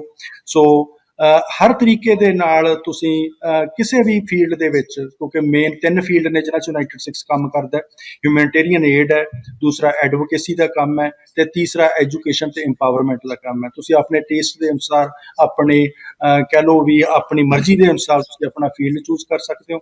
ਸੋ ਰਲ ਮਿਲ ਕੇ ਆਓ, ਜਿਸ ਤਰ੍ਹਾਂ ਅਫਗਾਨੀ ਕਮਿਊਨਿਟੀਜ਼ ਨੂੰ ਲੋੜ ਆ, ਹੋਰ ਵੀ ਬਹੁਤ ਸਾਰੇ ਲੋੜਵੰਦ ਨੇ ਦੁਨੀਆ ਦੇ ਵਿੱਚ ਬੈਠੇ ਜਿਹੜੇ ਕਿ ਕਹਿ ਲਓ ਸਾਡੇ ਵੱਲ ਬੜੀਆਂ ਹਸਰਤ ਦੀਆਂ ਨਜ਼ਰਾਂ ਨਾਲ ਦੇਖ ਰਹੇ ਨੇ। ਆਓ ਰਲ ਮਿਲ ਕੇ ਉਹਨਾਂ ਦੀ ਬਾਂਹ ਫੜੀਏ ਤੇ ਉਹਨਾਂ ਦੀ ਮਦਦ ਕਰੀਏ। ਸੋ ਤੁਸੀਂ ਸੁਣ ਰਹੇ ਸੀ ਸਰਦਾਰ ਸੁਖਵਿੰਦਰ ਸਿੰਘ ਹੋਣਾ ਨੂੰ, ਜਿਹੜੇ ਕਿ ਕੈਨੇਡਾ ਤੋਂ ਸਪੈਸ਼ਲੀ ਇਹਨਾਂ ਨੇ ਜਿਹੜਾ ਸਾਡੇ ਸੱਦੇ ਤੇ ਸਾਨੂੰ ਜੁਆਇਨ ਕੀਤਾ। ਮੈਂ ਜ਼ਰੂਰ ਇੱਥੇ ਕਹਿਣਾ ਚਾਹੁੰਦਾ ਕਿ ਇਹ ਪਹਿਲੀ ਵਾਰ ਨਹੀਂ ਹੋ ਰਿਹਾ ਜਦੋਂ ਅਫਗਾਨੀ ਘੱਟ ਗਿਣਤੀਆਂ ਨੂੰ ਇੱਕ ਜਿਹੜਾ ਪਲਾਇਨ ਕਰਨਾ ਪੈ ਰਿਹਾ, ਪਰ ਸਾਡੇ ਭਾਈਚਾਰੇ ਨੇ ਰਲ ਮਿਲ ਕੇ ਜਿਹੜਾ ਹੈ, ਪਹਿਲਾਂ ਵੀ ਬਹੁਤ ਸਾਰੀਆਂ ਛੱਤਾਂ ਪ੍ਰੋਵਾਈਡ ਕਰਵਾਈਆਂ ਨੇ, ਉਹਦੇ ਵੱਲ ਵੇਖ ਕੇ ਬਹੁਤ ਵੱਡੀ ਗਿਣਤੀ ਦੇ ਵਿੱਚ ਜਿਹੜੇ ਗਿਣਤੀਆਂ ਨੇ, ਭਾਵੇਂ ਉਹ ਸਿੱਖ ਨੇ ਭਾਵੇਂ ਹਿੰਦੂ ਨੇ, ਉਹ ਆਸ਼ਾਵੰਦ ਹੋਏ ਸਨ ਕਿ ਹੋ ਸਕਦਾ ਹੈ ਕਿ ਸਾਨੂੰ ਵੀ ਉਸੇ ਤਰੀਕੇ ਦਾ ਜਿਹੜਾ ਪ੍ਰੇਮ, ਮੁਹੱਬਤ ਤੇ ਜਿਹੜਾ ਨਵਾਂ ਭਵਿੱਖ ਦਿੱਤਾ ਜਾ ਸਕੇ। ਸੋ ਮੈਨੂੰ ਨਹੀਂ ਲੱਗਦਾ ਕਿ ਕਿਸੇ ਵੀ ਵਿਅਕਤੀ ਵਿਸ਼ੇਸ਼ ਨੂੰ ਆਪਣੀ ਆਕੜ ਦੇ ਕਰਕੇ ਜਾਂ ਆਪਣੀ ਸੈਲਫ ਹੋਮੇ ਦੇ ਕਰਕੇ ਇਹ ਅਧਿਕਾਰ ਮਿਲ ਜਾਂਦਾ ਕਿ ਉਹ ਲੋਕਾਂ ਦੀਆਂ ਜ਼ਿੰਦਗੀਆਂ ਦੇ ਨਾਲ ਖਿਲਵਾੜ ਕਰੇ। ਸੋ ਸਾਨੂੰ ਬੜਾ ਸੀਰੀਅਸਲੀ ਇਹਨੂੰ ਜਿਹੜਾ ਡੀਲ ਕਰਨਾ ਪਏਗਾ, ਕਿਉਂਕਿ ਇਹਨਾਂ ਦੇ ਨਾਲ ਹੀ ਕੁਝ ਇਹੋ ਜਿਹੇ ਮੁਸਲਿਮ ਪਰਿਵਾਰ ਵੀ ਉੱਥੇ ਹੈਗੇ ਨੇ ਜਿਨ੍ਹਾਂ ਨੇ ਆਪਣੀਆਂ ਜਾਨਾਂ ਵਾਰਨ ਤੱਕ ਤਾਂ ਜਿਹੜਾ ਨਿਸ਼ਚੈ ਕਰ ਲਿਆ ਸੀ ਕਿ ਅਸੀਂ ਗੁਰੂ ਘਰ ਦੀ ਦਰਵਾਜ਼ੇ ਦੇ ਅੰਦਰ ਕਿਸੇ ਨੂੰ ਨਹੀਂ ਵੜਨ ਦੇਣਾ। ਅਗਰ ਕੋਈ ਵੜੇਗਾ, ਕੋਈ ਹਮਲਾ ਕਰੇਗਾ ਤਾਂ ਉਹ ਸਾਨੂੰ ਜਿਹੜਾ ਸਾਡੀ ਛਾਤੀ ਤੇ ਪੈਰ ਰੱਖ ਕੇ ਜਿਹੜਾ ਫਿਰ ਜਿਹੜਾ ਅੰਦਰ ਆਵੇਗਾ। ਤੇ ਇਸ ਪੂਰੇ ਪ੍ਰੋਸੈਸ ਦੇ ਵਿੱਚ ਉਹਨਾਂ ਪਰਿਵਾਰਾਂ ਦਾ ਵੀ ਸੋਚਿਆ ਜਾ ਰਿਹਾ ਕਿ ਜਿਨ੍ਹਾਂ ਨੇ ਉੱਥੇ ਆਪਣੇ ਧਰਮ ਦੇ ਲੋਕਾਂ ਨਾਲ ਦੁਸ਼ਮਣੀਆਂ ਪਾਈਆਂ ਨੇ, ਗਿਣਤੀਆਂ ਨੂੰ ਬਚਾਉਣ ਵਾਸਤੇ ਉਹਨਾਂ ਦੀ ਵੀ ਜਿਹੜੀ ਹੈ ਮਦਦ ਇਸ ਵੇਲੇ ਕੀਤੀ ਜਾ ਰਹੀ ਹੈ। ਜਦੋਂ ਬਗਾਨੇ ਜਿਹੜੇ ਨੇ ਆਪਣੇ ਆਪ ਨੂੰ ਨਿਸ਼ਾਵਰ ਕਰਨ ਲਈ ਤਿਆਰ ਨੇ ਤਾਂ ਫਿਰ ਸਾਡੇ ਲੋਕਾਂ ਦਾ ਹੱਕ ਨਹੀਂ ਹੈਗਾ ਕਿ ਅਸੀਂ ਆਪਣੇ ਸੈਲਫ ਪ੍ਰੇਜ਼ ਦੇ ਲਈ, ਤਗਮਿਆਂ ਦੇ ਲਈ, ਆਪਣੀ ਵਾਹ-ਵਾਹ ਦੇ ਲਈ ਜਿਹੜਾ ਹੈ ਇਹਨਾਂ ਨੂੰ ਹੋਰ ਜਿਹੜਾ ਹੈ ਬਾਜ਼ਾਰਾਂ ਦੇ ਵਿੱਚ ਇਸ ਤਰੀਕੇ ਨਾਲ ਫੁੱਟਬਾਲ ਦੀ ਭੂਮਿਕਾ ਦੇ ਵਿੱਚ ਕਰ ਦਈਏ ਕਿ ਜਦੋਂ ਮਰਜ਼ੀ ਕਿੱਕ ਮਾਰਨ ਦਾ ਮੂਡ ਆਇਆ, ਮੀਡੀਆ ਸਾਹਮਣੇ ਕਹਿਤਾ ਕਿ ਅਸੀਂ ਜੀ ਬੱਲੇ ਬੱਲੇ ਕਰਵਾ ਰਹੇ ਹਾਂ, ਫਿਰ 2-2 ਸਾਲ ਇਹਨਾਂ ਨੂੰ ਕੋਈ ਪੁੱਛਣ ਨਾ ਜਾਵੇ। ਇਸ ਤਰੀਕੇ ਦੀ ਚੀਜ਼ ਨੂੰ ਜਿਹੜਾ ਰੋਕਣਾ ਪਵੇਗਾ। ਗਿਣਤੀ ਸਿਰਫ 650 ਲੋਕਾਂ ਦੀ ਹੈ, 2 ਉਹਦੇ ਵਿੱਚੋਂ ਵੀ ਆ ਚੁੱਕੇ ਨੇ, 141 ਦਾ ਆਲਰੇਡੀ ਜਿਹੜਾ ਉਹ ਸੈਟਲਮੈਂਟ ਹੋ ਚੁੱਕੀ ਹੈ।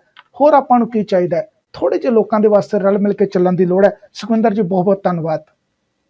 ਮਨੀਸ਼ ਜੀ, ਤੁਹਾਡਾ ਤੇ ਤੁਹਾਡੇ ਚੈਨਲ ਦਾ ਇਸ ਸਹਿਯੋਗ ਦੇ ਲਈ ਅਸੀਂ ਯੂਨਾਈਟਿਡ ਸਿੱਖਸ ਵੱਲੋਂ ਤਹਿ ਦਿਲੋਂ ਤੁਹਾਡੇ ਸ਼ੁਕਰਗੁਜ਼ਾਰ ਹਾਂ ਜੀ। ਬਹੁਤ ਬਹੁਤ ਧੰਨਵਾਦ ਜੀ। ਬਹੁਤ ਬਹੁਤ ਸਤਿ ਸ਼੍ਰੀ ਧੰਨਵਾਦ। ਅਕਾਲ।